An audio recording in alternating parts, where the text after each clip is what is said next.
This is the Nomad Internet system that they sent to me and asked me to do some videos on. This is a off-grid internet system, if you will. It came to me in this really cool bag. It's not a waterproof bag, but you can tell it's very thick and very heavy. If you drop it into a pack or put it in a suitcase or something and put stuff on top of it, there's going to be padding in there to protect all your stuff. This is the router. This is the very large charging brick that they say it'll run for 6 days on. Logo right there. I'm going to take this out to the hunting lease, and I'm actually going to set this up in the deer stand and see how it works, watch some movies while I'm waiting for the deer to drop by. So stick around, let's see how this works.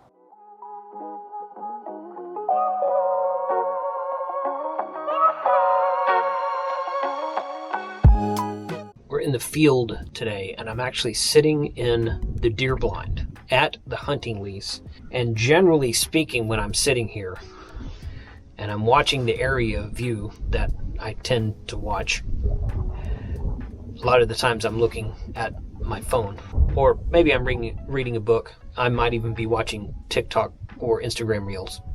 But for whatever reason, this year, AT&T, the signal is not as good as it has been in the past. So I picked up, actually they emailed me and asked if I wanted to try out this Nomad Internet modem.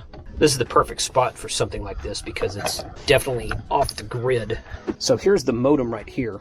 Let's put it down where I can actually see it. Okay, so we've got a signal because we've got the green flashing light. What they say in the instructions is to plug it in. The first time you plug it in, wait for 30 minutes, and that light is flashing white. And when it acquires a signal, they said it could take up to 30 minutes.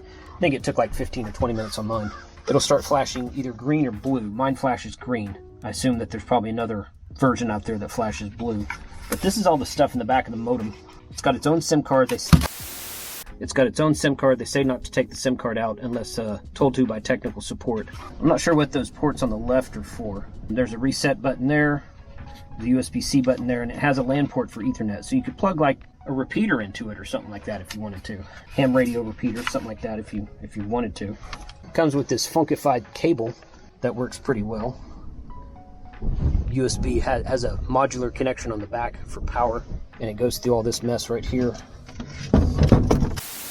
It also comes with this very beefy 60,000 milliamp hour, 22.5 watt battery pack. They said it would run up to 6 days on this thing. And this is crazy. Now, it's got other ports in it, and if you plug in other stuff to it, it's going to run it down that much faster. Just be aware of that. But if you're just running this, they claim this thing will run for 6 days. And I'm like, wow, that's insane. So it's at 86% right now.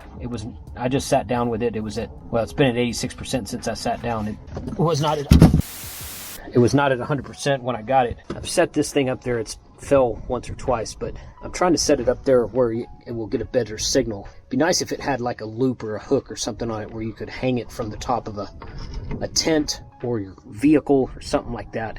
I guess you could set it in the dashboard of the vehicle, something like that. But I just did a speed test on it, and I'm getting 39 megs down and 2.3 megs up. Now the upload is not impressive, but the download is certainly good. And I'm going to go ahead and turn off the Wi-Fi and run another test on AT&T 4G, which is, I've had this property for about 10 or 11 years, and I know for a fact, and usually AT&T is fine, but a couple of the other guys on the lease with me use Verizon, and it does seem to work better. So we're going to test it again using just the 4G connection for AT&T on my smartphone. I disconnected from Wi-Fi completely. You can already see the download sucks.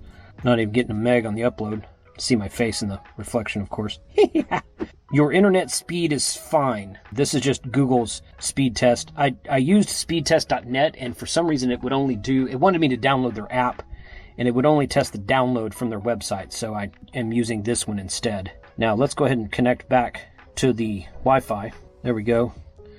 FX2000 F1DC, and you can log into the modem and change settings, admin. In fact, you use the same password to log into the modem that you do to connect to Wi-Fi, and when you log in modem to the back end of the modem the first time, it's a 192.168.1.1 address. When you log into it for the first time, it asks you to change the password, so you set your own password, and I already did that on mine. But you can see how much faster this is connected to Wi-Fi over just using the 4G internet here at my location. Very fast. I don't think I'd call 63 meg down and 1.8 up very fast, but that's what Google says it is, so there we go. Now, this is going to vary by location. If you're in a different location, it's going to pick, it may not pick Verizon, it might pick T-Mobile or AT&T. I'm not sure if it works on other carriers or not. I know it works on those main three. Like Mint Mobile, I've got in my R-Finder phone, is just running off the back of the T-Mobile network for the most part, so I'm not sure what all carriers it works, but it works with multiple carriers and it picks the one that's best for you. So check the link in the description below. They did send me a discount code for you guys, so go check that out. I'm probably going to be doing some testing with this modem in other locations. I'm very happy with it right here. I tested it in camp next to Starlink, and I think I just had it in a bad location because as soon as I got out away from all the electrical noise and RFI, it worked much better. So now that I'm out here in the middle of nowhere and it's got a clear line of sight to the sky, it's working great. Let me know what questions you have about this, what you might like to see me do with it. It also comes in this really cool bag. It's a really cool bag right here. Everything fits in there just fine. It has a rain fly for the bag right there. So it has all of that stuff. It comes with all of that stuff. So let me know what you think about this. If you've tested this, used it in your location, what it looks like, what it works like, and check the link in the description below. Thank you, Nomad Internet, for allowing me to review this product.